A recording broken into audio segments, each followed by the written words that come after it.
दोस्तों, यह कहानी सच्ची घटना पर आधारित है। झारखंड के लोहरदगा जिला से करीब 10 किलोमीटर दूर एक गांव है अरिया। बात 1996 की है, जब उस गांव में पानी की समस्या थी और किसान अपने खेतों तक पानी नहीं ला पाते थे। फिर लोगों ने आपस में बातचीत कर खेतों के बीचों बीच एक कुआं खोदने का फैसला किया। अगले ही सुबह गांव के लोग कुआं खोदने में लग गए। जैसे जैसे गड्ढा होता जाता, खोदी गई मिट्टी भी बाहर निकाल ली जाती। देखते देखते कुआं काफी गहरा हो गया। गांव के लोग भी बहुत खुश दिखाई दे रहे थे। तभी अचानक से मिट्टी का एक बड़ा हिस्सा धंस जाता है और कुएं के अंदर काम कर रहे लोगों में एक आदमी मिट्टी के अंदर दब जाता है और उसकी वहीं पर मौत हो जाती है। इस घटना के बाद लोग काफी डर जाते हैं, लेकिन कुछ समय बीतने के बाद कुएं की खुदाई पूरी हो जाती है। अब उस कुएं का पानी लोग सिर्फ सिंचाई के लिए उपयोग करते हैं, पर उस पानी को कोई नहीं पीता। धीरे धीरे समय बीतता गया और 2017 के एक दिन जेठ की दोपहर में एक 15 साल का लड़का धीरू अपने पिताजी के साथ खेत में काम कर रहा था। काफी देर हो चुकी थी। धीरू के पिताजी धीरू को खेत में अकेला छोड़कर दोपहर का खाना लाने चले गए। धीरू अपने काम में जुटा हुआ था। उसके आसपास कोई भी दिखाई नहीं दे रहा था। तभी वहां ठंडी हवा के साथ एक आवाज गूंजने लगी। धीरू ये सुनकर सहम जाता है। उसके पांव जमीन पर जैसे जम से जाते हैं। धीरू हल्की नजर से चारों तरफ देखने की कोशिश करता है, पर वहां कोई नजर नहीं आता। फिर एक आवाज आती है, धीरू मेरी मदद करो। और तभी धीरू की नजर उस डरावने कुएं पर अटकती है। वहां धीरू को कोई कुएं के अंदर जाता दिखता है। धीरू डरते हुए सहमे कदमों के साथ कुएं की तरफ बढ़ता है। बेटा मेरी मदद करो। एक बार फिर कुएं से आवाज आती है। धीरू कुएं के पास पहुंचकर झांकता है। कुएं में उसे अपनी परछाई दिखती है। तभी अचानक उसे उसके पीछे पुराने फटे कपड़े पहने आदमी खड़ा दिखता है। तभी कुएं की आत्मा उसे कुएं में खींच लेती है। फटे कपड़े पहना आदमी वही था जो 21 साल पहले कुएं में दबकर मर गया था। गांव के लोगों का कहना है कि आज भी जेठ की दोपहर में कुएं के पास एक आदमी और एक 15 साल का बच्चा घूमता हुआ दिखाई देता है। अब उस कुएं के नजदीक कोई भी नहीं जाता। तो दोस्तों, यह थी सच्ची घटना पर आधारित कहानी डरावना कुआं। दोस्तों, कैसी लगी हमारी कहानी और इस कहानी में सबसे डरावना पार्ट कौन सा था? आप हमें कमेंट बॉक्स पर जरूर बताएं। साथ ही अपने दोस्तों के साथ भी शेयर करें। आगे भी ऐसी डरावनी और अनोखी कहानियों को सुनने के लिए हमारे चैनल स्टोरी टीवी को जरूर सब्सक्राइब करें। मिलते हैं अगली बार ऐसी ही किसी डरावनी कहानी के साथ। दोस्तों, आज मैं आपके लिए देहरादून के गर्ल्स हॉस्टल की कहानी लेकर आया हूं, जो 2009 से आज तक बंद पड़ा है। एक समय में इस गर्ल्स हॉस्टल में सैकड़ों लड़कियां रहा करती थी। हॉस्टल के चारों तरफ चहल पहल और खुशनुमा माहौल था। धीरे धीरे वहां की हवाएं रुमानी होती गई और लड़कियों की हंसी ठिठोली के साथ समय भी बीतता गया। पर उन लड़कियों को ये नहीं मालूम था कि उनके खिलखिलाते चेहरे किसी की नजरों में गड़ता जा रहा है। एक रोज की बात है, रात के 11:30 बज रहे होंगे। एक लड़की अपनी पढ़ाई करने के बाद सोने की तैयारी कर रही थी।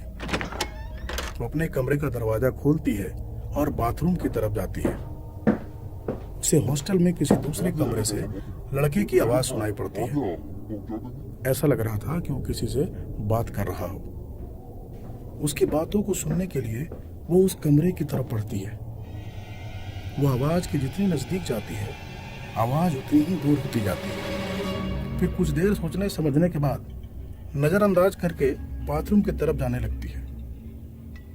हॉस्टल की सारी लड़कियां सो चुकी थी, इसलिए किसी भी तरह का शोरगुल नहीं था।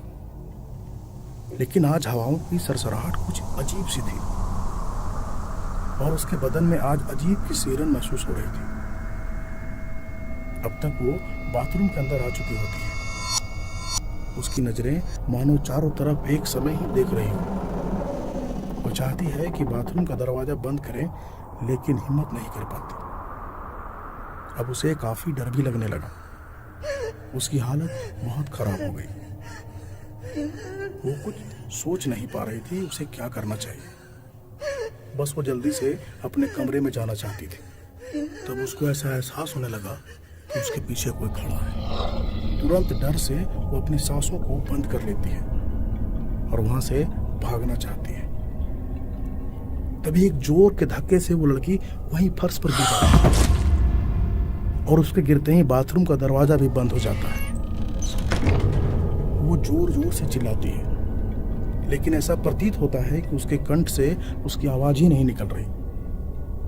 उसे ऐसा एहसास हो रहा था कि उसके दोनों हाथों को किसी अदृश्य शक्ति ने जकड़ रखा हो। इससे पहले कि वो कुछ समझ पाती, वो लड़की वहीं पर बेहोश हो जाती है। सुबह होने पर जब उस हॉस्टल की एक लड़की उस बाथरूम में जाती है, तो वहां की हालत देखकर वो घबरा जाती है। वो देखती है कि एक लड़की खून से लथपथ बाथरूम के फर्श पर पड़ी है। उसे देखकर लग रहा था कि उसके साथ कुछ बहुत बुरा हुआ है।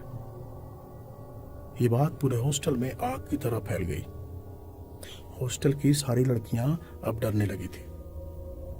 जब वार्डन को इस बात की जानकारी हुई, तो उसे लगा कि रात में कोई लड़का हॉस्टल में आया है और इस घटना को अंजाम दिया है। लेकिन वार्डन ने हॉस्टल की लड़कियों से इस बात को यहीं पर दबा देने को कहा, ताकि किसी का नाम खराब ना हो, और साथ ही हिदायत भी दी कि ये बात हॉस्टल से बाहर नहीं जानी चाहिए। अगले ही दिन वार्डन ने गेट पर एक गार्ड को नियुक्त किया और खुद हॉस्टल में निगरानी रखने लगी। शाम होते ही वो सभी कमरे में जाकर देखती। फिर हॉस्टल के चारों तरफ देखने के बाद वो लड़कियों के कमरे तक जाने का मुख्य द्वार पर बड़ा सा ताला जड़ देती। समय के साथ साथ धीरे धीरे इस बात को सभी लोग भुला देते हैं। अब सब कुछ पहले की तरह हो जाता है। लेकिन ये खुशनुमा माहौल उस हॉस्टल में ज्यादा दिन नहीं रहता। उस घटना के महज 17 दिन ही हुए होंगे और फिर से हॉस्टल की एक लड़की ठीक उसी तरह बाथरूम के फर्श पर उसी अवस्था में मिलती है जैसे कुछ दिन पहले वो लड़की मिली थी। और इसी तरह एक एक कर हॉस्टल की लड़कियां उस अदृश्य शक्ति का शिकार होने लगी। अब तो लगातार हो रही इस घटना से हॉस्टल की वार्डन भी डर गई। फिर गार्ड ने वार्डन से आकर इस बारे में बात की। उसने बोला कि लगता है इस हॉस्टल में किसी बुरे आत्मा का वास है, लेकिन घबराने की जरूरत बिल्कुल भी नहीं है, क्योंकि मैंने तंत्र मंत्र की विद्या ले रखी है और मुझे आत्मा को वश में करना आता है। फिर वार्डन की अनुमति से वो हॉस्टल में गया और अपने तंत्र मंत्र के सहारे उस आत्मा को जानने की कोशिश करने लगा। कुछ देर बाद जब वो बाथरूम में गया तो बहुत ही घबराता हुआ वो भी वापस आ गया और वार्डन से कहने लगा कि अब इस हॉस्टल से सभी को बाहर कर देना ही उचित है। वार्डन के पूछने पर गार्ड ने बताया कि यहाँ एक बुरी आत्मा है जो बहुत ही शक्तिशाली है। इस पर किसी भी तंत्र मंत्र का कोई प्रभाव नहीं पड़ने वाला। इस आत्मा को वश में करना भी बहुत मुश्किल है और उस दिन ही उस हॉस्टल को पूरी तरह से खाली करवाकर बंद कर दिया गया। फिर उस हॉस्टल के गार्ड ने अपने गुनी मंत्र के सहारे चारों तरफ से बांध दिया ताकि वो आत्मा उस हॉस्टल से बाहर नहीं आ सके। आज भी देहरादून का ये गर्ल्स हॉस्टल उसी तरह बंद पड़ा है। आसपास के लोगों का कहना है कि अब भी कभी कभी इस हॉस्टल से किसी लड़के के चिल्लाने की आवाज सुनाई पड़ती है। तो आज की इस सच्ची घटना पर आधारित कहानी को आप में से कोई पहले भी सुने हो तो हमें कमेंट बॉक्स पर इसकी जानकारी जरूर दें। ये भी बताएं कि आपको ये कहानी कैसी लगी। लाइक करें, कमेंट करें और अपने दोस्तों के साथ इस सच्ची कहानी को शेयर भी जरूर करें। ऐसी ही डरावनी और अनोखी कहानी हम लेकर आएंगे आपके लिए हमारे चैनल स्टोरी टीवी पर। तो दोस्तों बने रहें हमारे साथ। शुक्रिया। दोस्तों ये कहानी सच्ची घटना पर आधारित है। 13 वर्ष पूर्व झारखंड के चतरा जिला से 7 किलोमीटर दूर स्थित घंघरी में एक कुम्हारिन महिला मिट्टी के खिलौने बनाती थी, जिससे उसके परिवार का भरण पोषण होता था। उसे मिट्टी लाने के लिए गांव से थोड़ी दूर जंगल में जाना पड़ता था। यहाँ की मिट्टी लाल और चिकनी थी। यही वजह थी कि इस मिट्टी के खिलौने बहुत टिकाऊ और सुंदर होते थे। एक रोज उसकी नींद जल्दी खुल जाती है और वो जल्दी से बाहर के चूल्हे में आग लगाकर मिट्टी लाने के लिए जंगल चली जाती है। जंगल पहुंचकर उसे एहसास होता है कि वो कुछ ज्यादा ही जल्दी आ गई। जंगल के अंदर अभी तक अंधेरा था, लेकिन जब आ गई तो उसे मिट्टी लेकर जाना ही सही लगा। उस दिन उसे ना ही मुर्गे का पांव सुनाई दे रहा था और ना ही किसी चिड़ियों की चींची। चारों ओर एकदम शांत, और इसी वजह से उसे आज वो जंगल बहुत डरावना लग रहा था। फिर वो अपने जरूरत की मिट्टी खोद कर टोकरी में भर लेती है और वहां से जल्दी ही बाहर आना चाहती है। मिट्टी से भरी टोकरी को अपने सर पर रखकर वहां से निकलने वाली ही होती है कि तभी उसे एक औरत की आवाज सुनाई देती है जो अपने बच्चे को मार रही थी, और वो बच्चा लगातार रोए जा रहा था। कुम्हारिन ये सुनकर सिर सी जाती है और इधर उधर देखने लगती है, पर कोई दिखाई नहीं देता। चूंकि आवाज दूर से आ रही थी, इसलिए वो ज्यादा कुछ सोचे बिना ही वहां से निकलने लगती है। फिर वो आवाज धीरे धीरे तेज होने लगती है। उसे ऐसा लगता है कि वो आवाज उसके करीब आ रही हो। उसकी पैर तेजी से चलने लगती है। वो इतना तेज चलती है, आवाज धीरे तेजी से उसकी तरफ बढ़ती है।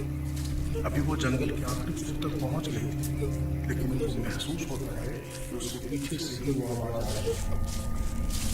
कुम्हारिन पीछे मुड़ने की हिम्मत नहीं कर पाती और वो तेजी से जंगल को पार करना चाहती है। उसके कान में रोने की वो आवाज गूंजने लगती है। उसे लगता है कि वो रोना शुरू करे, लेकिन उसे मिट्टी से भरी टोकरी फेंक देती। वो बहुत ज्यादा डर जाती है। उसके हाथ पैर कांप रहे थे। अब वो रोने की आवाज को बिल्कुल भी सुनना नहीं चाहती। वो मन ही मन प्रार्थना करती है कि उस बच्चे को कोई चुप कराए। पता नहीं किसने, पर उसके मन की बात को सुन लिया। वो मारने और रोने की आवाज खत्म हो गई। उससे जान अब उसे जल्दी से बस जंगल के उस पार जाना था। बिना किसी डर के वो तेजी से बढ़ती है। तभी उसे एहसास होता है कि उसके पीछे पीछे कोई आ रहा है। इस बार काली औरत अपने बच्चे को लिए उसके पीछे है। दोनों इतने काले हैं कि सिर्फ उसके कपड़े ही दिख रहे हैं। उसे देखकर कुम्हारिन सहम जाती है और मिट्टी से भरी टोकरी वहीं फेंक कर वहां से बेतहाशा भागने लगती है। वो पीछे की तरफ भी देखती है। अब भी दोनों उतने ही करीब होते हैं, जबकि वे दोनों दौड़ भी नहीं रहे थे। कुम्हारिन और तेजी से दौड़ती है। इस बार जब वो पीछे मुड़ती है तो पीछे कोई नहीं होता, लेकिन अचानक उसका पैर एक गड्ढे में फंस जाता है और कुम्हारिन मुंह के बल गिर जाती है। वो दोबारा पीछे देखती है। अब भी पीछे कोई नहीं दिखता, लेकिन जैसे ही वो सामने की तरफ मुड़ती है, उन दोनों को खड़ा पाती है। उसके पैर उल्टे थे, सिर चारों तरफ घूम गए और वो अपने दांत लगातार कटकटाए जा रहे थे। वो बच्चा तो सिर्फ कुम्हारिन पर ठहाका लगा रहा। कुम्हारिन ये सब देखकर कांपने लगी। फिर उसे पता नहीं क्या सूझा।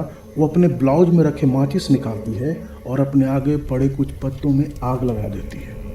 आग देखते ही वे दोनों बहुत दूर भाग जाते हैं। बच्चा रोने लग जाता है और उसकी माँ बहुत डरी हुई लगती है। कुम्हारिन समझती है कि वे दोनों आग के नजदीक नहीं आ सकेंगे, इसलिए वो तुरंत अपना साड़ी फाड़कर एक डंडे से बांधती है और उसमें आग लगा देती है। इस तरह से वो डरे डरे अपने गांव तक आ जाती है। उसके बाद गांव के सभी लोगों को अपनी आप बीती सुनाती है। सुनने के बाद गांव की एक बुजुर्ग महिला बताती है कि वो पास के ही गांव की मोहनी और उसका बेटा है, जो 13 साल पहले अपने बेटे को लेकर महुआ चुनने गई थी और उस जंगल में चारों तरफ से आग लग गई। माँ बेटा दोनों उसी जंगल में जलकर रहा। अकाल मृत्यु की वजह से महिला और बच्चे की रूह पूरी रात उसी जंगल में घूमती है और यही वजह है कि वो आग से डर जाती है। तब से वो कुम्हारिन सूरज निकलने के बाद ही जंगल से मिट्टी लाने जाती है और अपने पास माचिस की डिबिया हमेशा रखती है। दोस्तों, यह थी सच्ची घटना पर आधारित हमारी कहानी काली चुड़ैल। कैसी लगी हमारी कहानी और इस कहानी में सबसे डरावना पार्ट कौन सा था? आप हमें कमेंट बॉक्स पर ज़रूर बताएं। साथ ही अपने दोस्तों के साथ भी ज़रूर शेयर करें। आगे भी ऐसी डरावनी और अनोखी कहानियों को सुनने के लिए हमारे चैनल स्टोरी टीवी को ज़रूर सब्सक्राइब करें। और हाँ, यदि आपके पास भी कोई सच्ची हॉरर स्टोरी हो तो हमें ज़रूर ईमेल करें। पूरी जानकारी डिस्क्रिप्शन पर देखें। मिलते हैं अगली बार ऐसी ही किसी डरावनी कहानी के साथ। तब तक के लिए बने रहें हमारे साथ। दोस्तों, जैसा कि हम लोग जानते हैं, पुराने समय में हिंदू रीति रिवाज के अनुसार अकाल मृत्यु से मरे लोगों की आत्मा घर की ओर चली आती थी। घर के लोगों को परेशान करती और उन्हें चोट भी पहुंचाती थी। इसलिए मृत शरीर को जलाने के पूर्व उसके तलवे में सुई को आर पार किया जाता था। साथ ही शमशान की ओर ले जाने के वक्त मंत्र और तंत्र साधना करके सरसों के दाने को छीटा जाता था।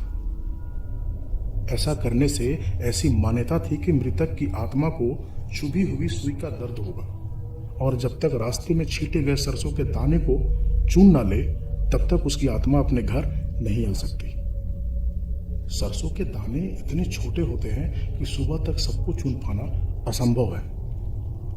ऐसी ही एक सच्ची घटना 1997 में झारखंड के बोकारो जिला में स्थित तुलबुल गांव में घटी। असमय ही प्रेगनेंसी की पीड़ा को नहीं सह पाने के कारण एक महिला और उसके पेट में पल रहे बच्चे की मौत हो जाती है। पूरे परिवार में शोक की लहर दौड़ जाती है। अकाल मृत्यु होने के कारण सभी तंत्र मंत्र की क्रिया को पूरा करते हुए उसे गांव के नदी किनारे स्थित शमशान घाट में चला दिया जाता है। नदी के इस पार गांव और उस पार डुमरी बिहार रेलवे स्टेशन। उस समय ट्रेन से सफर के लिए एकमात्र मार्ग वही था। नदी पर पुल नहीं होने के कारण लोगों को नदी के आर पार जाने के लिए पानी में उतरना ही पड़ता था। इस अकाल मृत्यु की घटना से पूरे गांव में हड़कंप मचा था।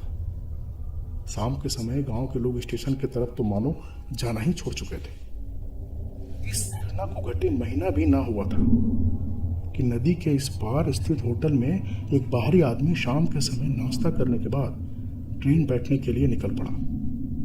जब वो नदी के नजदीक पहुंचा तो उसे एक औरत के रोने की आवाज सुनाई देने लगी।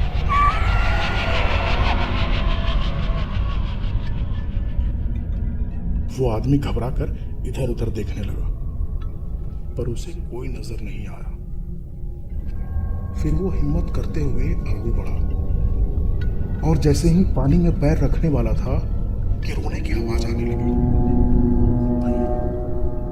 मेरे पैर में सुई चुभी है, बहुत दर्द हो रहा है, मुझे मेरे घर तक ले चलो, मेरी मदद करो।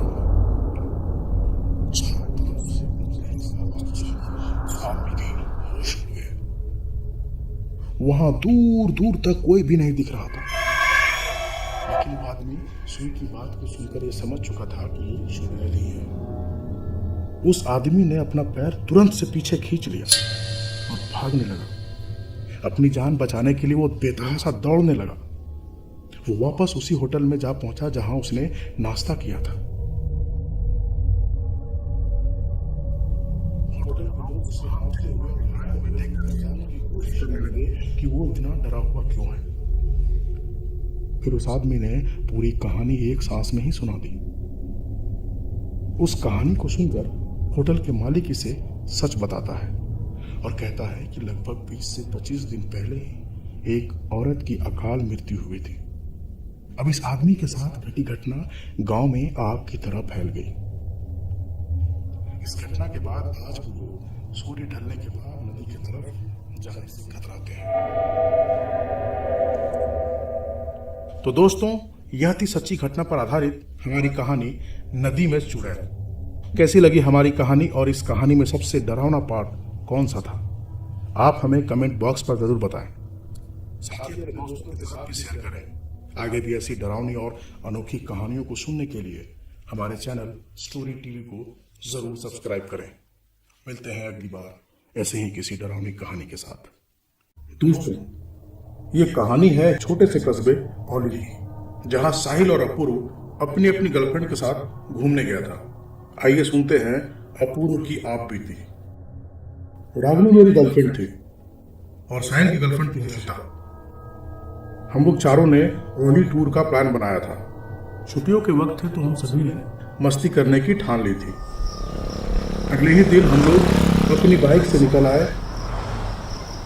ओली पहुंचकर हम सभी को काफी मजा आ रहा था।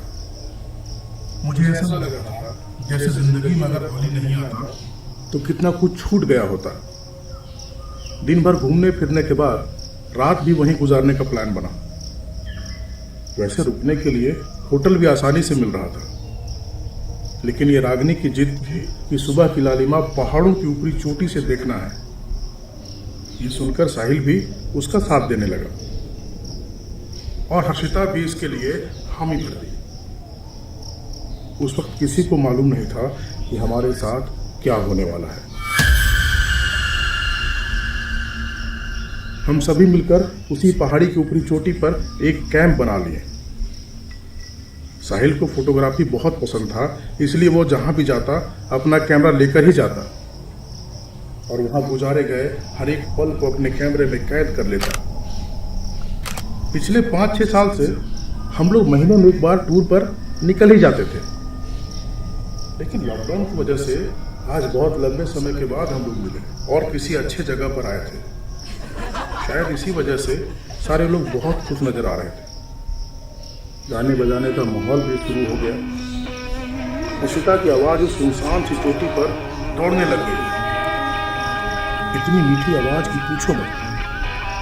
अब सारी लोग बियर की बोतलें भी निकाल लिया और फिर हम सारे लोग मस्ती करने लगे। बहुत मजा आ रहा था। आसमान के तारे ऐसे दिख रहे थे मानो कि वे बहुत नजदीक हैं। इस पल को साहिल अपने कैमरे से कैसे दूर रख सकता था। वो सबकी तस्वीरें लेना शुरू करता है। अपनी गर्लफ्रेंड हर्षिता की तस्वीर निकालते वक्त उसको ऐसा महसूस हुआ कि हर्षिता पीछे की छोटी सी और बहुत अच्छी हाथ में उंगलियां निकल रही है। साहिल जल्दी से कैमरा हटाता है और उस तरफ देखता है, पर वहां कोई भी तस्वीर नहीं थी। हर्षिता अब भी उसी तरह बैठी है और अपने मगन में गाए जा रही है।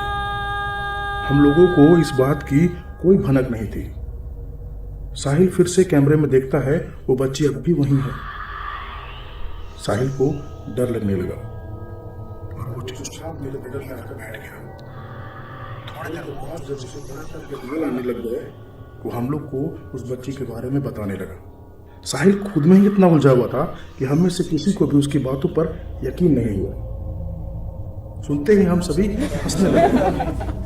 कुछ देर बाद वो भी ये सब भूलकर हमारे साथ शामिल हो गया।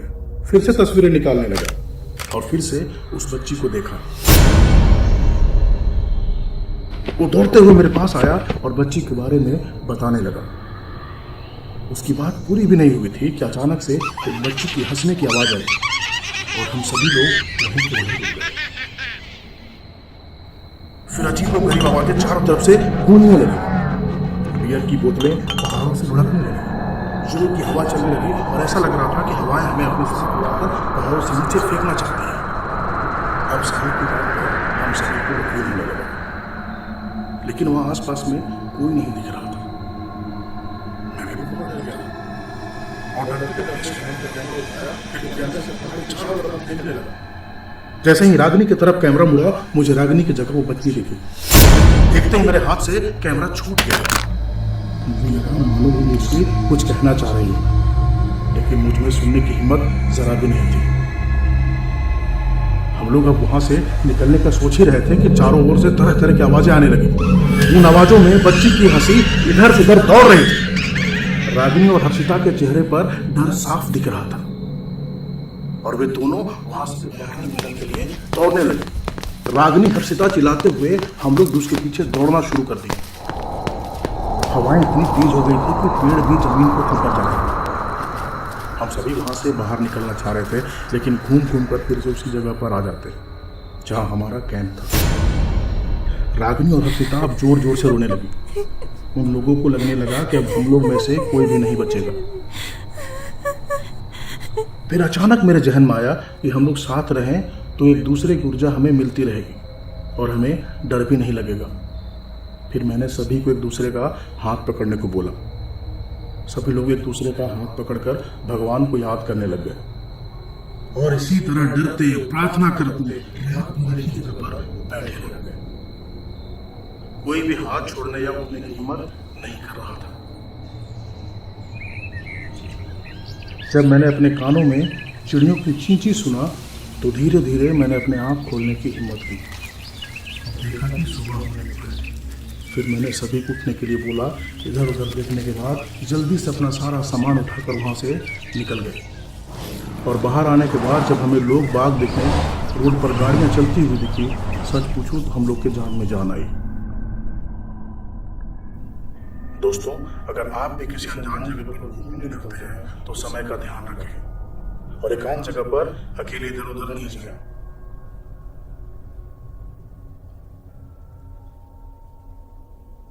तो दोस्तों, ये थी सच्ची घटना पर आधारित हमारी कहानी रात और कैंपिंग। कैसी लगी आपको कहानी? कमेंट बॉक्स पर जरूर बताएं।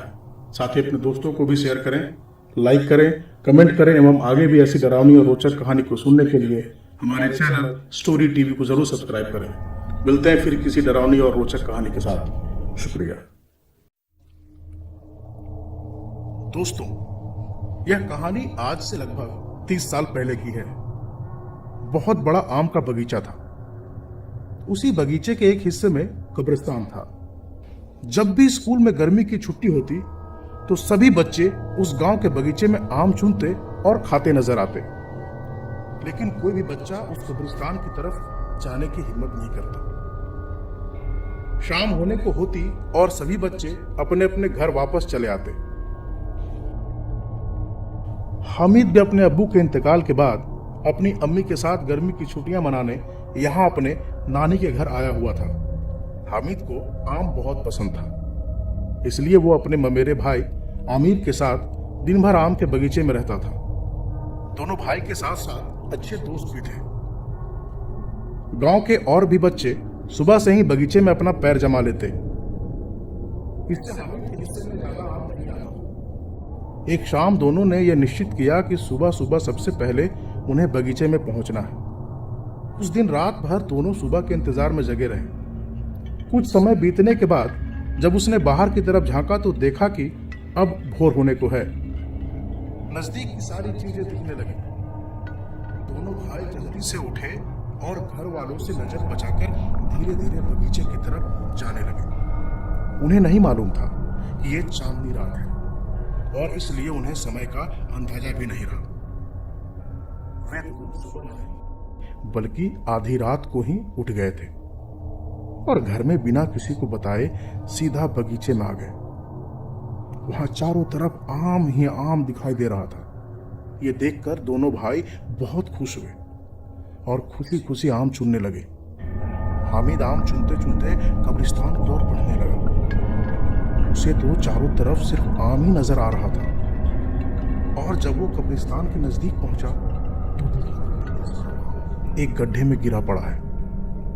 ये देखकर हामिद काफी खुश हुआ और आम चुनने के लिए उस गड्ढे में कूद गया। आमिर ने देखते ही उसे टूका और दौड़ते हुए हामिद के पास गया और बोला, हामिद जल्दी से बाहर आओ, इसमें मरे हुए प्रेत हैं। हामिद ये सुनकर डर गया और आमिर की मदद से वो उस गड्ढे से बाहर निकल आया। बाहर आते ही उसने देखा कि एक औरत सफेद साड़ी पहनकर उस पेड़ के पास खड़ी है और वो औरत पेड़ से है। बड़े बड़े बालों से उसका चेहरा ढका हुआ है, पैर उल्टा और उसके हाथ नीचे जमीन को छूते हुए दिखाई दे रहा था। ये देखते ही दोनों डर के मारे वहीं बेहोश हो गए। सुबह होते ही आमिर के घर वाले जब दोनों को उसके कमरे में नहीं देखे तो बहुत परेशान हो गए। इधर उधर ढूंढने लगे और काफी वक्त बीतने के बाद उन्हें पता चला कि दोनों बगीचे में बेहोश पड़े हैं। बगीचे में जाकर देखा तो आम के ढेर के साथ दोनों वहीं बेहोश पड़े थे। घर वालों के उठाने पर जब दोनों उठे तो हामिद अपना होश खो चुका था। हामिद की मां घबरा गई और आमिर से इस बारे में पूछी कि क्या हुआ था, वो लोग कब और क्यों आए थे बगीचे में। फिर आमिर ने सारी घटना को सिलसिलेवार तरीके से बताया।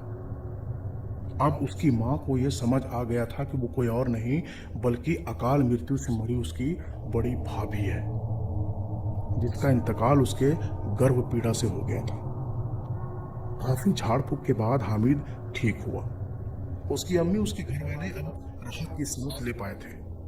अब सारे लोग पहले की तरह खुश नजर आने लगे थे, पर उन्हें यह नहीं मालूम था कि हामिद सबके सोने के बाद रोज रात उठकर बगीचे में चला जाता है और सुबह होने से पहले ही वो घर लौट आता है। ये सिलसिला लगातार चलता रहा। एक रात जब अचानक उसकी माँ उठी तो देखी कि उसका बेटा आमिर के साथ नहीं है। आमिर अकेला सोया हुआ है।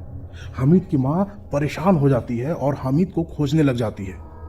घर में चारों तरफ खोजने के बाद भी जब हामिद नहीं मिलता है तो चिल्ला चिल्लाकर हामिद को आवाज देती है।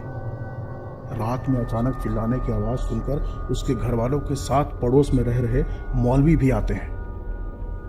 आमिर से इस बारे में पूछने के बाद यह पता चलता है कि आमिर को पहले से ही सब कुछ मालूम है, लेकिन वो किसी से कुछ नहीं बोल पाता। आज डर के मारे आमिर सारी कहानी घर वालों को सुनाता है। वो कहता है रोज रात खिड़की से हामिद को बुलाने की आवाज आती है और वो उसके साथ चला जाता है, लेकिन आमिर चाहकर भी कभी अपनी आंख नहीं खोल पाता कि वो उस खिड़की की तरफ देख सके। यह सुनकर मौलवी सारा मामला समझ जाता है और घर वालों के साथ मौलवी भी हामिद को ढूंढने लग जाता है। ढूंढते ढूंढते सारे लोग उसी बगीचे की तरफ आते हैं जहां हामिद आम चुनने के लिए आता था। उसकी माँ सबसे पहले उस बगीचे में पहुंची तो वहीं उस औरत को झूला झूलते हुए देखती है, जिसे हामिद और आमिर ने उस रोज देखा था। अपने गोद में हामिद को लिए वो औरत लोरी गा रही थी।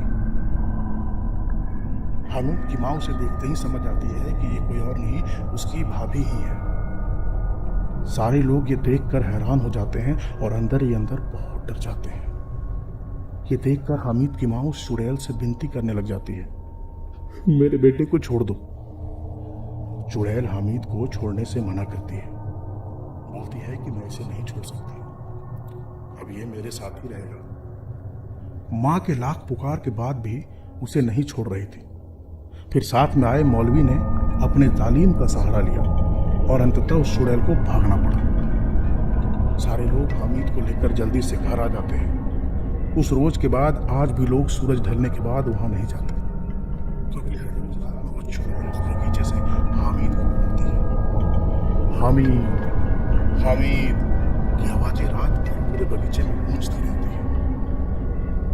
आज 30 साल के बाद भी जब हामिद इस घटना को याद करता है तो उसकी रूह कांप जाती है। तो दोस्तों, यह थी सच्ची घटना पर आधारित हमारी कहानी कब्र और आम। तो दोस्तों, कैसी लगी हमारी कहानी और इस कहानी में सबसे डरावना पार्ट कौन सा था? आप हमें कमेंट बॉक्स पर जरूर बताएं। साथ ही अपने दोस्तों के साथ शेयर भी जरूर करें। आगे भी ऐसी डरावनी और अनोखी कहानियों को सुनने के लिए हमारे चैनल स्टोरी टीवी को जरूर सब्सक्राइब करें। मिलते हैं अगली बार ऐसी डरावनी कहानी के साथ। दोस्तों, राजस्थान में स्थित भानगढ़ का किला भारत ही नहीं बल्कि दुनिया का सबसे डरावना और भूतहा किला माना जाता है।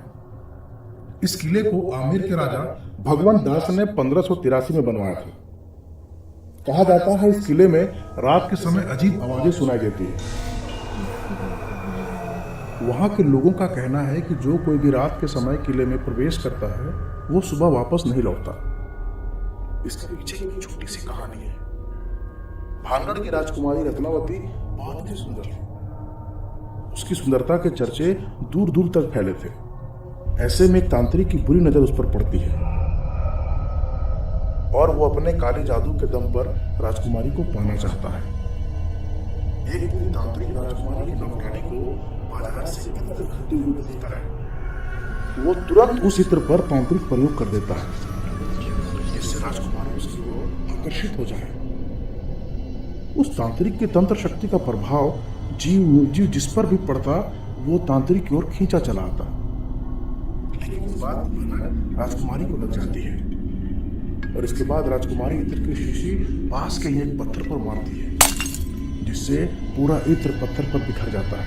फिर उस तांत्रिक की पत्थर से दबकर मौत हो जाती है।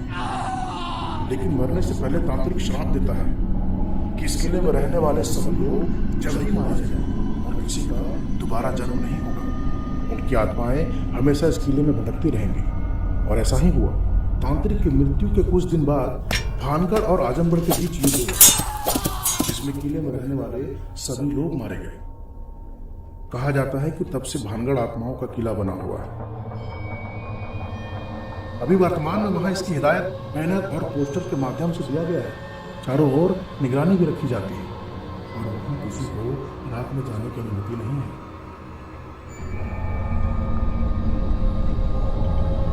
दिल्ली यूनिवर्सिटी में पढ़ रहे रितेश और शाश्वत को इन बातों पर यकीन नहीं होता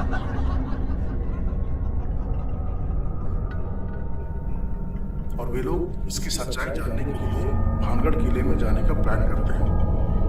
भानगढ़ से अपने मित्र देवेंद्र के साथ वे दोनों इस किले में प्रवेश करते हैं। हालांकि गार्ड उन्हें शाम होने के पहले वापस आ जाने की सलाह देता है।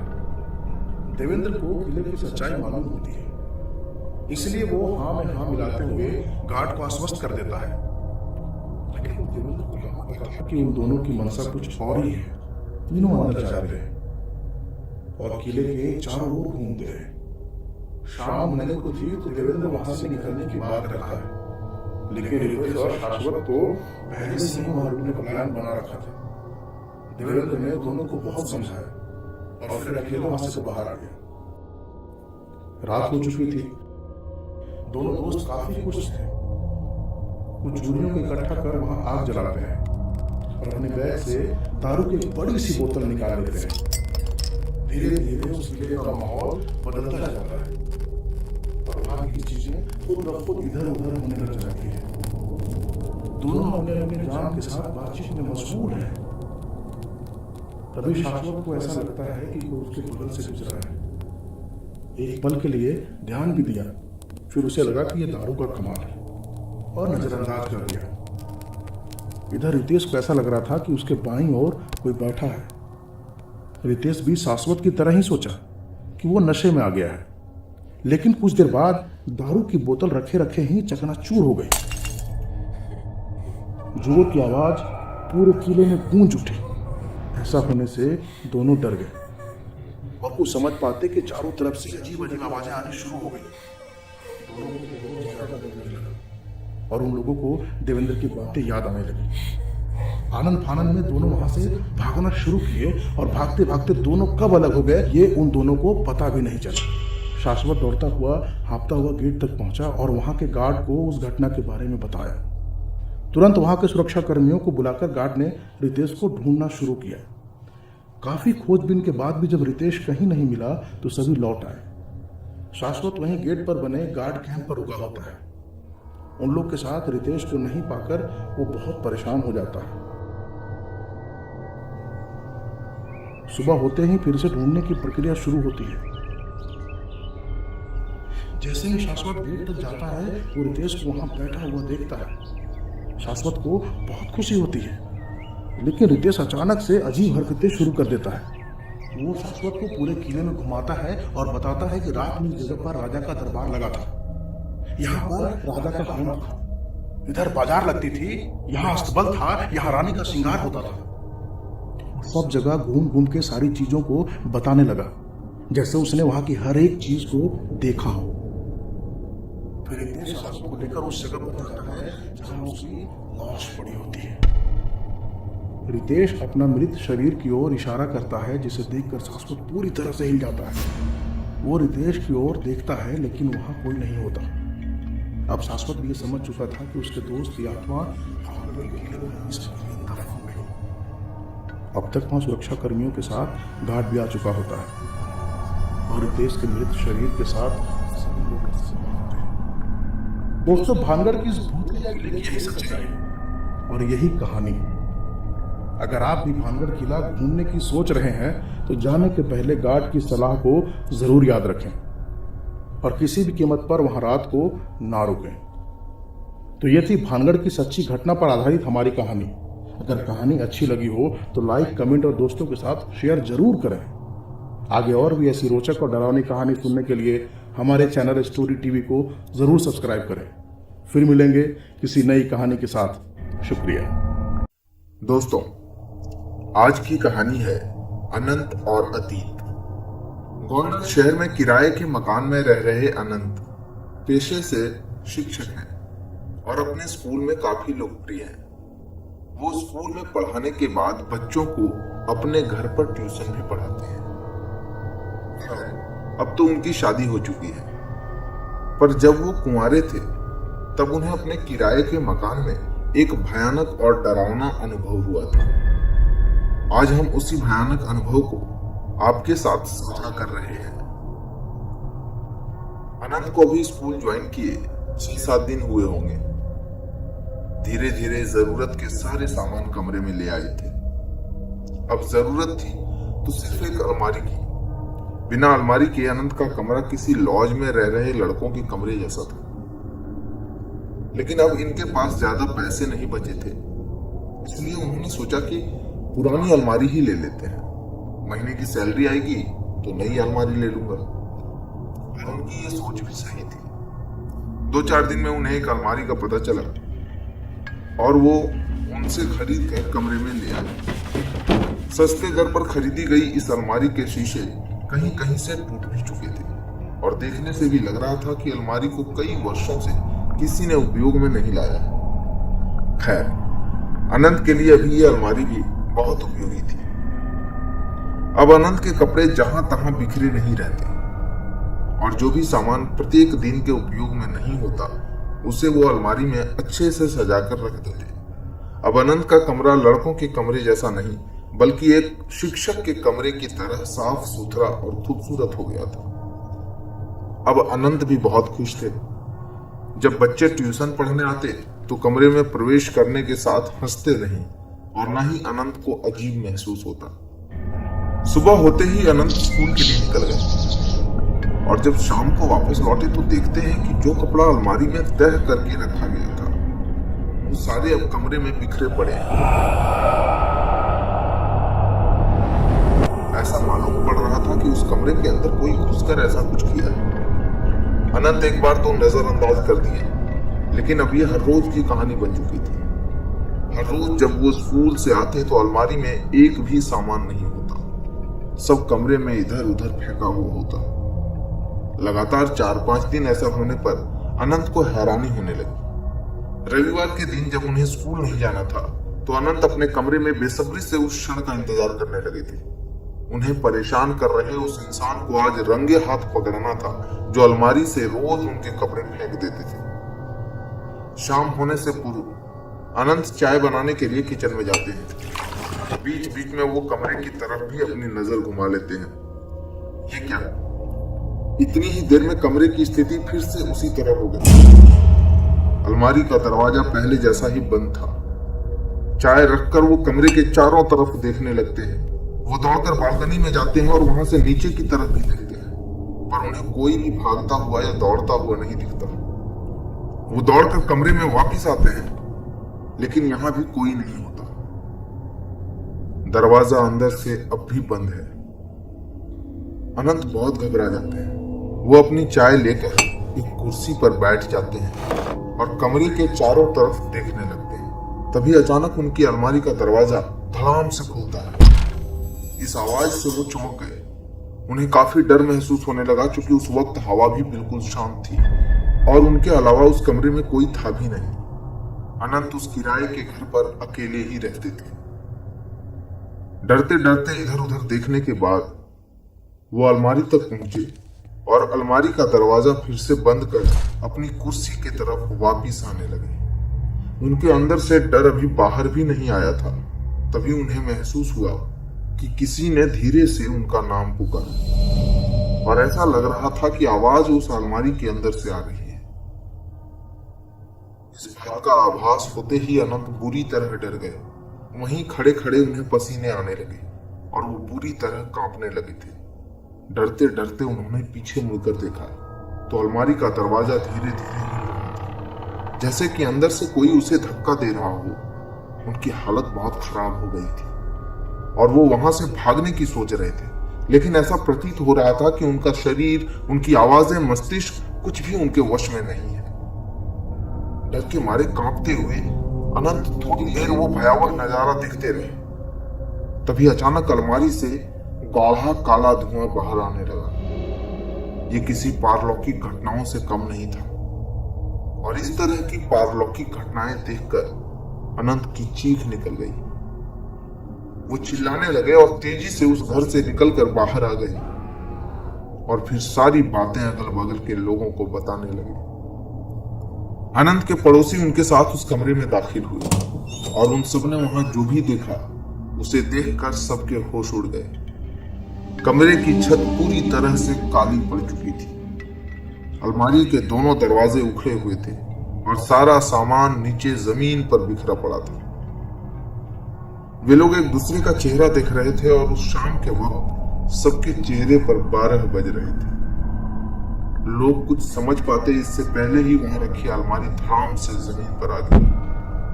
अनंत के साथ साथ सभी लोग इस भुताहा अनुभव से काफी घबरा गए और तुरंत बाहर की तरफ भागे। भागते भागते उन्हें एक चीख सुनाई दी। चले जाओ सब, चले जाओ यहाँ से, चले जाओ यहाँ से।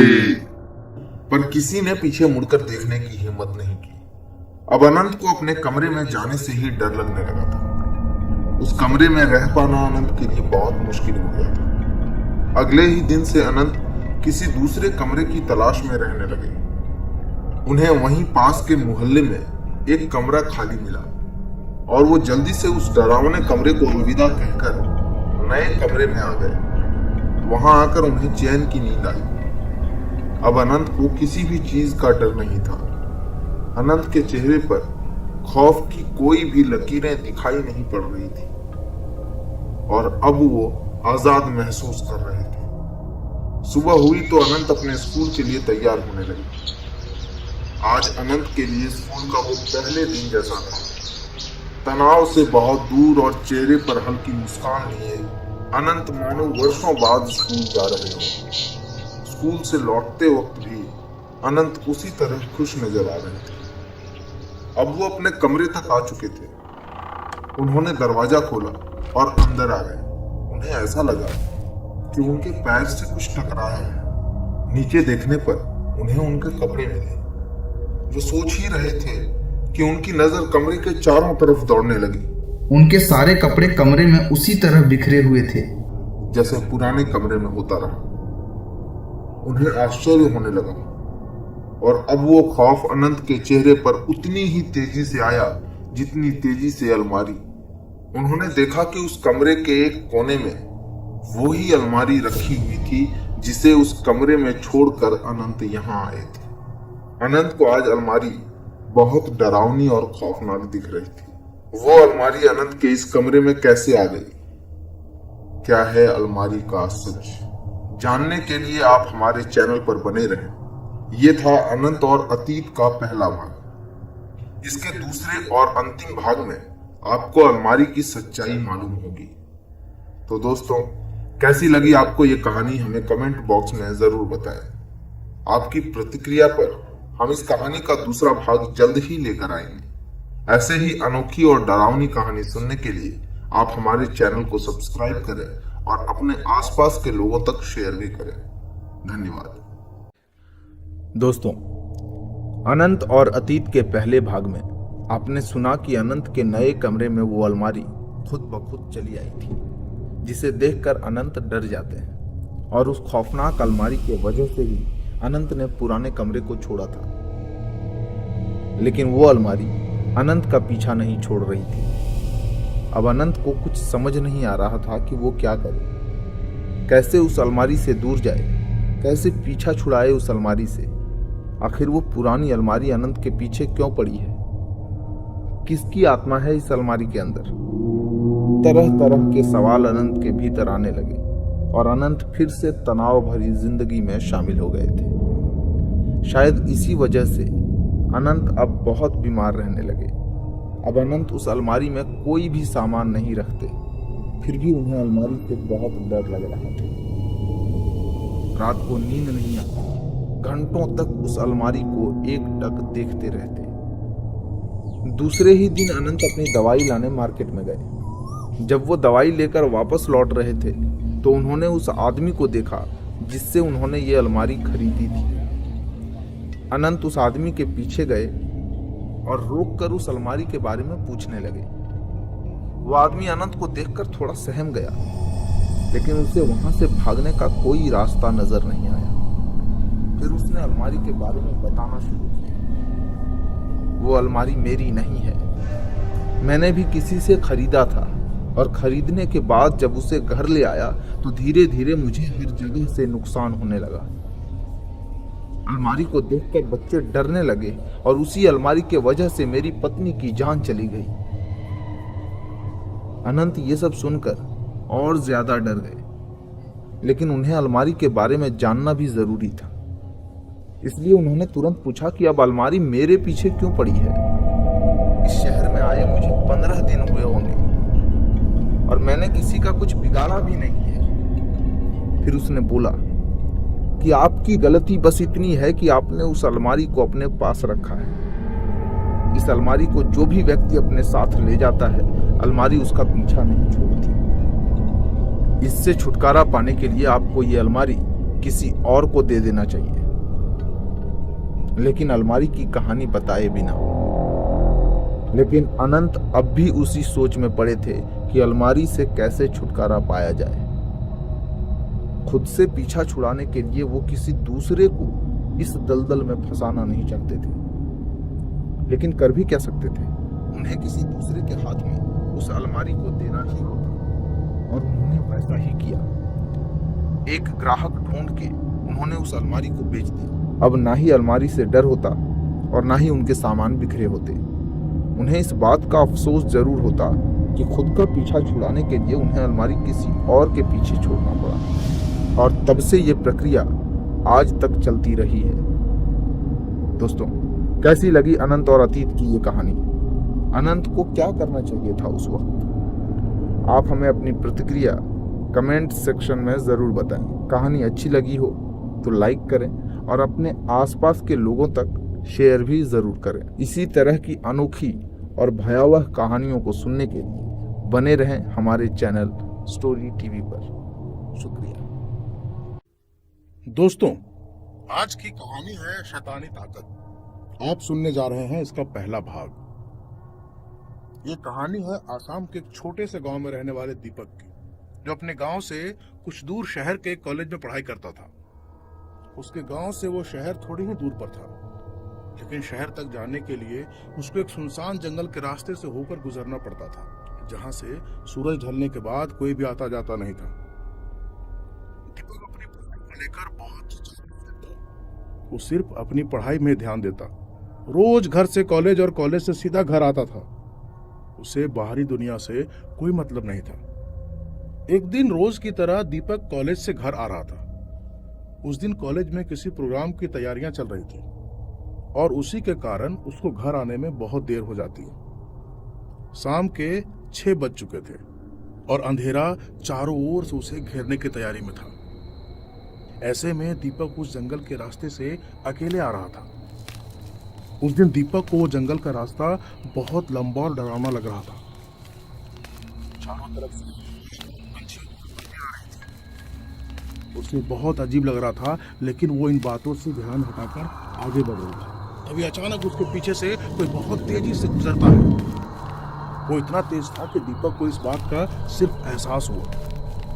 दीपक बहुत डर जाता है और डर के मारे इधर उधर देखने लगता है, लेकिन उसको कोई भी दिखाई नहीं देता। वो आवाज भी लगाता है, लेकिन उसे कोई जवाब नहीं मिलता। फिर डरते डरते वो आगे बढ़ने लगता है। उसका पूरा शरीर कांप रहा था। वह तेजी से भागने लगता है और तब वो महसूस करता है कि कोई उसका पीछा कर रहा है। कोई उसके पीछे दौड़ रहा है। दौड़ते दौड़ते जब वो पीछे पलटकर देखता है तो एक काला साया उसके पीछे दौड़ रहा होता है, जिसका कोई चेहरा नहीं था। वो बहुत घबरा जाता है और इसी घबराहट के कारण वह एक पत्थर से टकराकर गिर जाता है उसके पैर में चोट लगती है और वो उठ भी नहीं पाता है। उसे महसूस होता है कि जैसे कोई उसके पैरों को पकड़ रखा हो। ये क्या? कोई उसे खींच रहा था। वो अपने आप को फिर से जंगल की तरफ जाते हुए देखता है। उसे सब कुछ धुंधला धुंधला दिखाई पड़ रहा था, कुछ भी साफ नहीं दिख रहा था, और उसे लग रहा था कि वो जंगल के बीचों बीच लेटा हुआ। फिर उसे ऐसा महसूस हुआ जैसे कोई उसके शरीर पर नाखूनों से वार कर रहा हो। वो वहां से भागने की कोशिश करता है, वो अपनी जान बचाना चाहता है, लेकिन उसको लगता है कि कोई है जो उसको दबाए हुए है, कोई है जो उसे उठने नहीं दे रहा है। थोड़ी देर बाद सब कुछ शांत हो जाता है। दीपक मौका देखते ही उठता है और वहां से भागते हुए सीधा अपने घर पहुंचता है। उस दिन की शाम बहुत डरावनी थी। वो घर आकर किसी से कुछ नहीं कह पाता और सीधा अपने कमरे में जाकर सो जाता है। उसे लगता है कि आज उसे नया जीवन मिला है। रात में बहुत डरावना सपना देखता है और हाँफते हुए अपने बिस्तर पर उठकर बैठ जाता है। उसे लग रहा था कि उस कमरे में वही काला साया एक कोने में खड़े होकर उसे देख रहा हो। अब उसे नींद नहीं आ रही थी। वो अचानक से उठकर दरवाजा खोलता है और दरवाजे की सीढ़ी पर जाकर बैठ जाता है।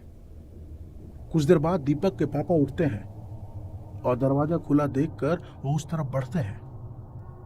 दरवाजे के नजदीक पहुंचकर वो देखते हैं कि दीपक सीढ़ी पर बैठा हुआ है। उसके पापा उसे आवाज देते हैं, दीपक। दीपक तेजी से उनकी तरफ मुड़ता है। उसकी आंखें बड़ी बड़ी थी और जैसे आंखों से भर भर के खून टपक रहे हों। शरीर अकड़ा हुआ, गर्दन टेढ़ी और माथे पर जानवरों जैसे बड़े बड़े सिंह थे। शरीर का एक एक नस दिख रहा था। वो दिखने में बहुत भयावह था। दीपक के पापा को कुछ समझ नहीं आ रहा था, वो कुछ बोल नहीं पा रहे थे। तभी दीपक का हाथ उसके गर्दन को पकड़ा। वो जोर से चिल्लाना चाहते थे। अपने बचाव के लिए वो लोगों को बुलाना चाहते थे। उन्होंने देखा कि दीपक की उंगलियों में अचानक से बड़े बड़े नाखून आने लगे और दीपक का दूसरा हाथ उनके पेट को चीरते हुए आर पार हो गया। दीपक फिर से उसी सीढ़ी पर जाकर बैठ जाता है। सुबह हुई तो दीपक के पापा की मौत से पूरा गांव दहशत में था। दीपक अपने पापा के जाने से बहुत आहत था। वो लगातार रोए जा रहा था। इस कहानी का दूसरा भाग भी जल्दी आपके सामने आएगा। अगर ये कहानी आपको पसंद आई हो तो लाइक, कमेंट और अपने दोस्तों के साथ जरूर शेयर करें। चैनल को सब्सक्राइब करें। साथ ही यदि आपके पास भी कोई सच्ची घटना पर हॉरर स्टोरी हो तो आप हमें ईमेल कर सकते हैं। अधिक जानकारी के लिए डिस्क्रिप्शन जरूर देखें और बने रहे हमारे साथ। फिर मिलेंगे किसी नई हॉरर स्टोरी के साथ। धन्यवाद। दोस्तों, शैतानी ताकत के पहले भाग में आपने सुना कि दीपक के पापा की मौत हो जाती है और इनकी मौत से पूरे गांव में दहशत बना हुआ था। दीपक एक किनारे में बैठकर लगातार रोए जा रहा था। पापा की मौत के बाद वो बिल्कुल अकेला हो गया था।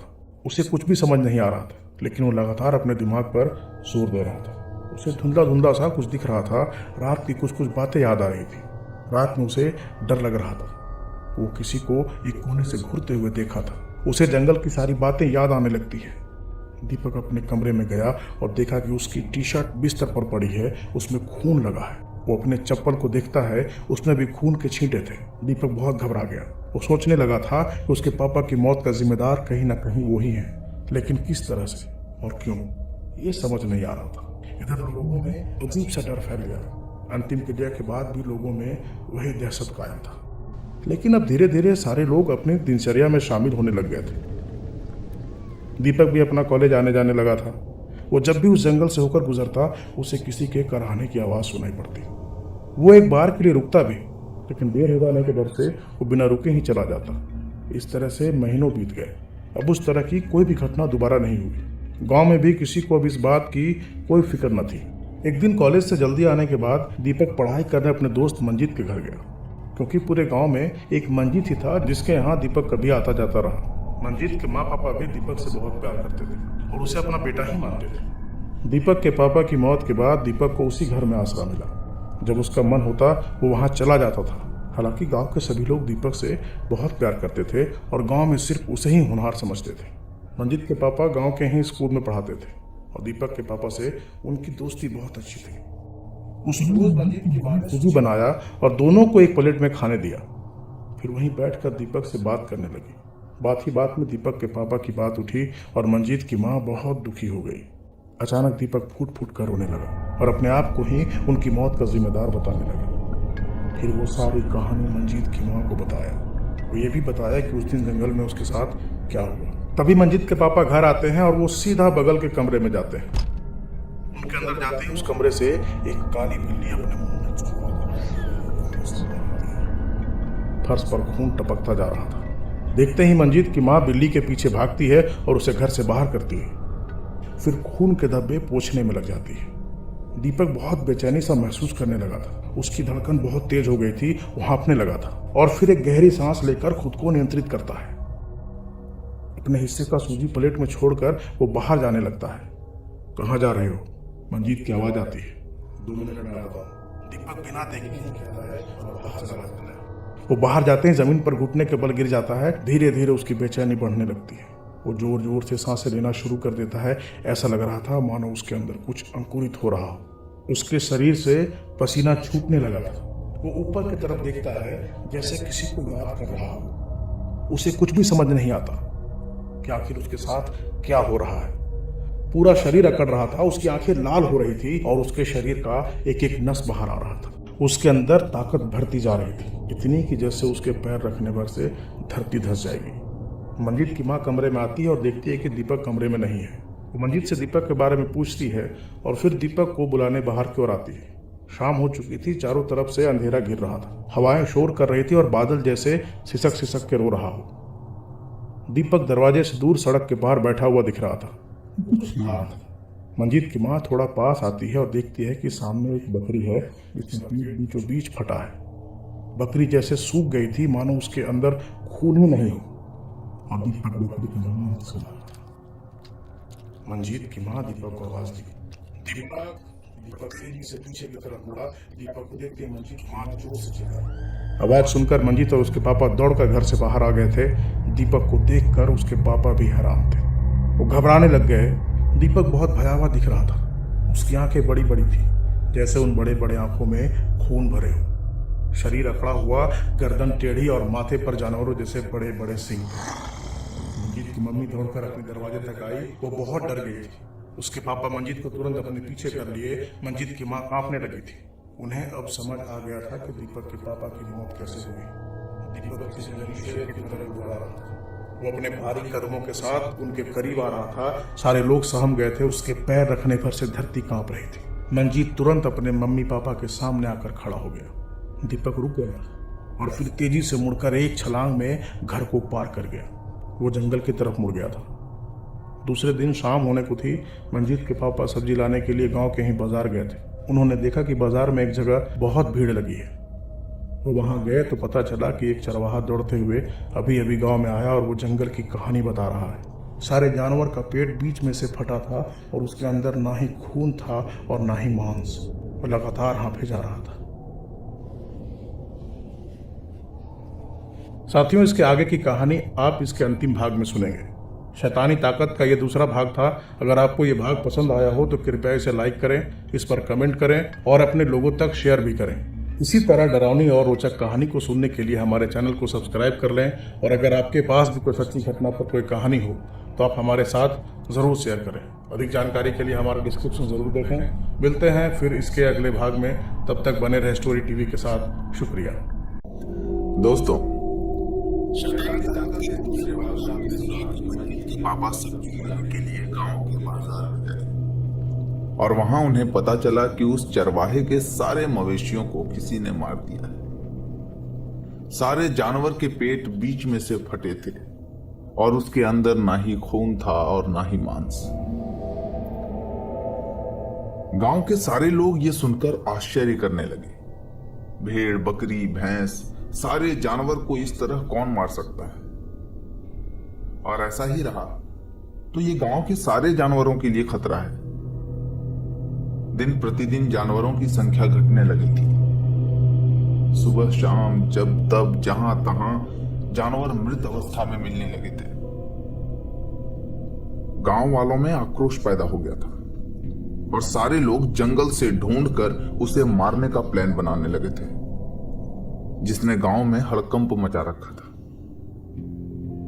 ये बात जब मंजीत के पापा को पता चली तो वो घर में जाकर इस बात को बताए। अब मंजीत की मां परेशान हो गई और दीपक के बारे में सोचने लगी। मंजीत के पापा बोलने लगे वो अब दीपक नहीं है, उसके अंदर कोई शैतानी ताकत है।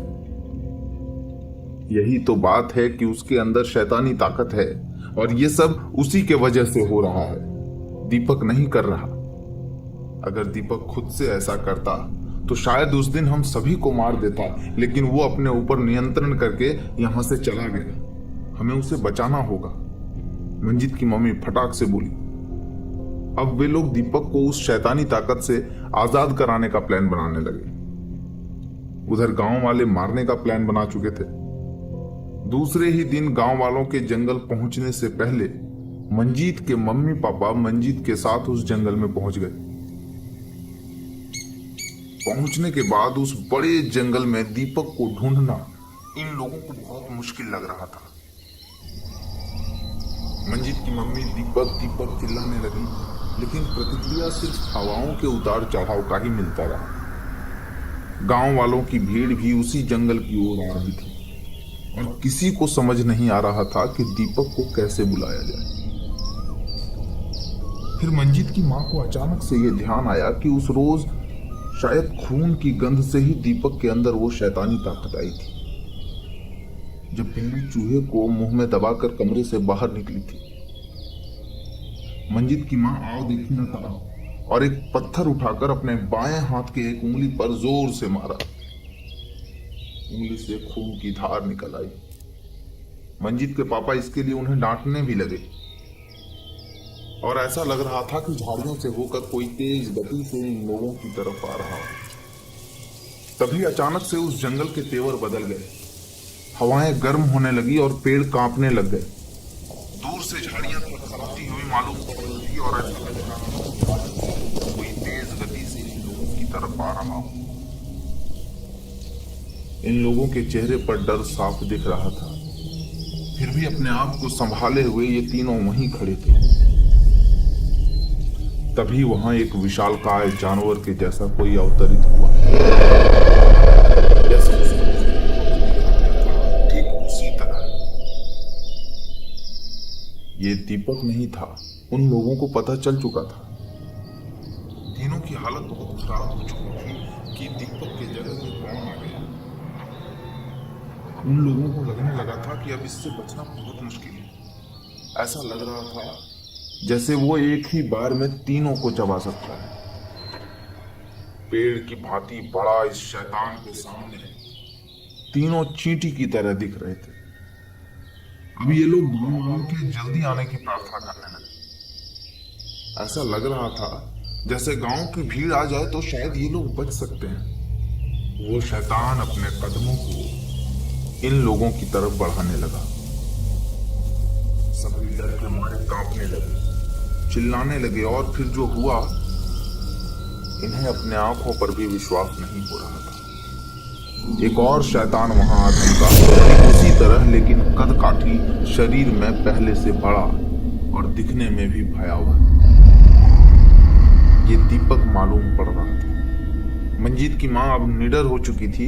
दीपक अपनी बड़ी बड़ी आंखों में खून लिए उस शैतान पर टूट पड़ा था। पेड़ से टकराता गया और पेड़ टूटकर जमीन पर गिरने लगा। फिर दोनों के बीच जमकर लड़ाई होने लगी। दोनों के गुर्राने से पूरा जंगल कांप रहा था। हवाओं की सरसराहट बंद हो चुकी थी। वहां की जमीन बहुत तेज सांसें ले रही थी।